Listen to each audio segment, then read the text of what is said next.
হ্যাঁ, অবশ্যই। আসলে আমি কম্পেয়ার করাটা পছন্দই করি না। কারণ হচ্ছে যে প্রত্যেকটা মানে কি বলবো এটাকে? প্রত্যেকটা দেশের কালচার তো আসলে ডিফারেন্ট। সো সেই অনুযায়ী গল্পগুলো আসবে।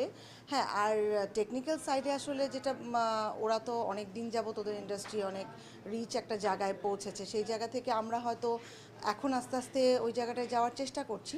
তারপরে আমি বলব যে আমরা অনেক ভালো একটা জায়গায় আছি। মানে আমাদের গল্পগুলো বিশেষ করে আপনি যদি দেখেন আমাদের নাটক বলেন, আমাদের ওটিটিতে যেই কাজগুলো হচ্ছে, সেখানে দর্শকের কমেন্টে দেখবেন যে ইন্ডিয়ার প্রচুর দর্শক অ্যাপ্রিসিয়েট করে আমাদের গল্পকে। কারণ আমাদের গল্পগুলো খুব মাটি এবং মানুষের গল্প হয়।